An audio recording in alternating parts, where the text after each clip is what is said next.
안녕하세요. 알고리즘 투자자이자 퀀트 금융 데이터 사이언티스트 라일라입니다. 금요일 미 증시는 S&P 500과 나스닥이 각각 0.8%, 0.98% 상승하며 1%에 근접했고, 이번 주도 굉장히 좋은 한 주를 이끌었다고 볼 수 있습니다. 오늘의 상승은 그동안 억눌려 있던 애플, 테슬라, 구글의 강한 반등이 뒷받침되면서 안정적인 흐름을 보였습니다. 우리가 사랑하는 팔란티어와 엔비디아도 상승세를 이어가며 좋은 하루를 만들었습니다. 트럼프 대통령이 관세 정책을 이어가면서 많은 사람들이 미국의 불황을 기대하고 숏배팅을 통하여 예측하는 행위를 하고 있는 것으로 보입니다. 하지만 결국 더 중요한 것은 기술 혁신, 세금 금리 인하, 규제 완화라는 세 가지 요소가 혁신 사이클을 이끄는 핵심이라는 점을 잊지 말아야 합니다. 또한 부정적인 뉴스에 과도하게 노출되면 투자 판단이 흐려질 수 있으니 주의해야 합니다. 오늘도 시장의 방향성을 살펴보겠습니다. 나스닥 5분 차트를 보면 오늘은 갭 상승 이후 어제와 다르게 상승세를 지속했습니다. 하루 종일 저점이 높아지며 상승을 이어간 긍정적인 흐름이었고 시가총액이 큰 애플의 지속적인 상승이 이를 견인했습니다. S&P 500 지수는 0.79% 상승했으며 지난주 하락은 미미했던 것으로 보입니다. 다시 상승 추세를 이어가고 있으며 이동평균선들이 정배열을 이룰 때는 단기 조정이 있어도 전량 매도할 필요가 없다는 점을 기억해야 합니다. 나스닥 지수는 종가 기준 사상 최고가에 근접했습니다.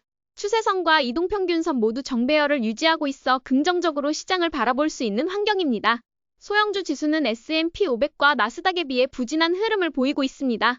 이는 소형주가 관세에 더 민감하고 높은 금리 환경에서 자금 조달이 어려운 상황 때문입니다. 따라서 소형주 지수 투자보다는 실적이 좋은 개별 종목에 집중하는 것이 좋습니다. 그리고 적립식 투자 역시 나스닥 100과 S&P 500을 이용한 적립식 투자가 최고의 적립식 투자 방법이라고 생각합니다. 10년물 국채 금리는 오늘 1% 가까이 상승했으나 여전히 횡보 구간에 머물고 있습니다. 금 가격은 4월 이후 횡보세를 이어가고 있으며 큰 수익을 기대하기는 어려운 환경입니다. 비트코인은 오늘 1%가량 하락했으나 전일 대비 큰 차이는 없습니다. 최근 횡보 돌파 패턴을 이어가고 있고 11선과 21일선이 상승 추세로 전환되었기 때문에 장기 보유자는 일일 변동에 크게 신경 쓰지 않아도 됩니다. 다만 단기 매매자는 이동평균선 돌파 시 과감히 매도를 진행할 수 있습니다. 이더리움은 오늘 4,000달러를 돌파하며 강한 흐름을 보였습니다.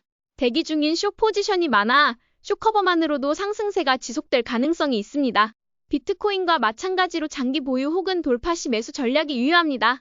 공포 탐욕 지수는 다시 탐욕 구간에 진입했습니다. 제가 7월에 계속 공유드렸는데 많은 투자자들이 극심한 탐욕 신호를 매도 신호로 받아들이지만 극심한 탐욕은 매도 신호가 아닙니다. 공포, 탐욕 지수는 극심한 공포에서만 매수 신호이지 극심한 탐욕은 온 뒤에도 더 상승이 이어질 수 있다는 과거의 패턴을 기억하시기 바랍니다.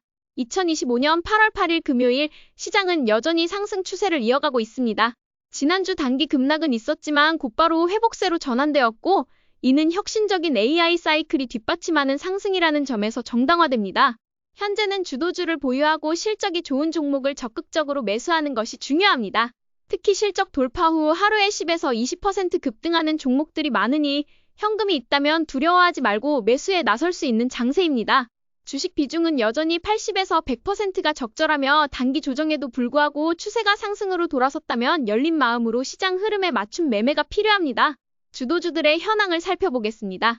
먼저 AI의 왕, 주식의 왕, 우리의 엔비디아는 오늘 약 1% 상승했습니다.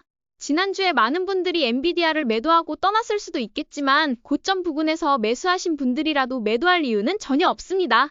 오히려 지난주에 급락이 일시적이었다는 것을 알았다면 재매수를 통해 트레이딩을 이어가는 것이 가능했을 것입니다.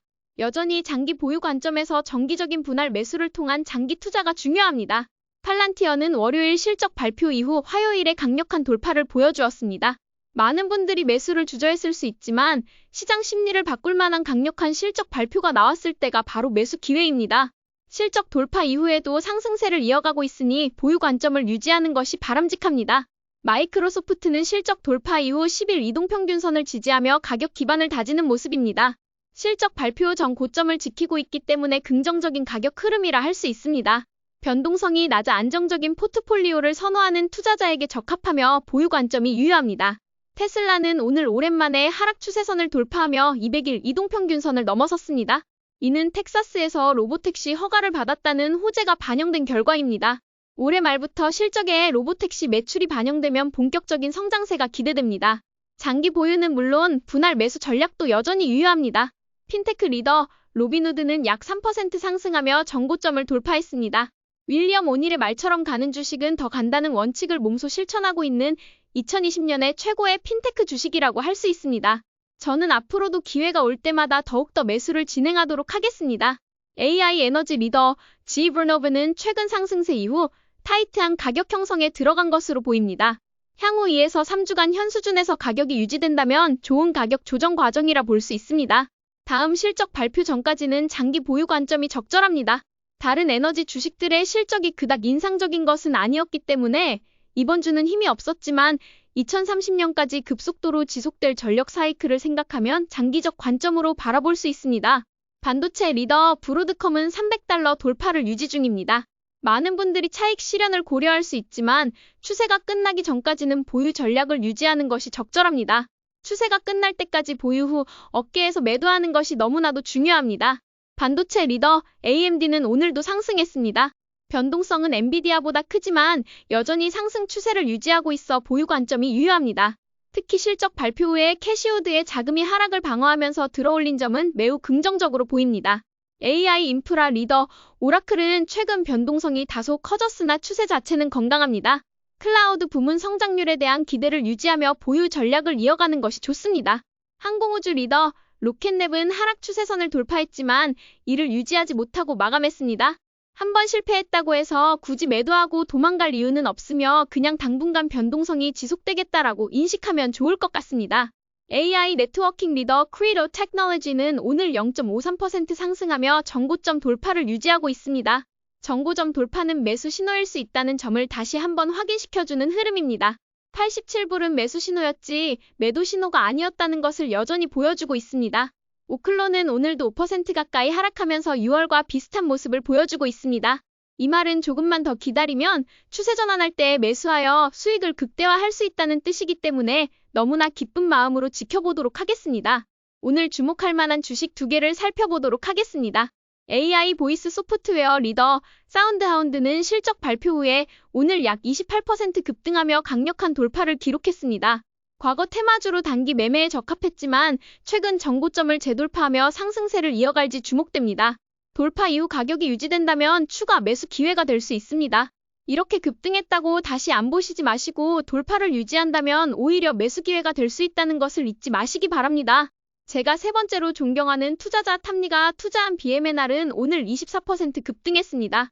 이는 공매도 포지션의 쇼커버 영향이 크며 장기적으로 모아가려는 투자자들에게는 긍정적인 날이었습니다. 오늘 주요 이평선 정배열도 시작되었기 때문에 앞으로 계속 지켜보도록 하겠습니다. 오늘도 주간 마무리는 나스닥 100을 추종하는 QQQ로 하도록 하겠습니다. 이번 주 시장은 약 3.73% 상승으로 마감했습니다. 정고점 돌파 후 7주차 상승 추세가 이어지고 있으며 매도 신호나 단기 사이클 종료의 징후는 보이지 않습니다. 따라서 거의 모든 주도주를 보유 관점으로 유지하며 추세가 끝나는 날까지 동행하는 것이 중요합니다. 특히 AI 혁신 사이클을 주도하는 주식의 왕, AI의 왕 엔비디아, 다가올 로봇의 왕, 테슬라, AI 에이전트의 왕, 팔란티어, 그리고 크립토의 아버지, 비트코인, 어머니, 이더리움은 장기 전략의 핵심으로 가져가는 것이 현재 시장을 관통하는 메가 트렌드로 보이며 이 주식들은 모아가는 전략이 매우 중요하다고 생각합니다. 오늘도 저희 전략이 재미있으셨다면 좋아요와 구독 버튼 눌러주세요. 지금까지 방구석 헤지펀드 매니저 라일라였습니다.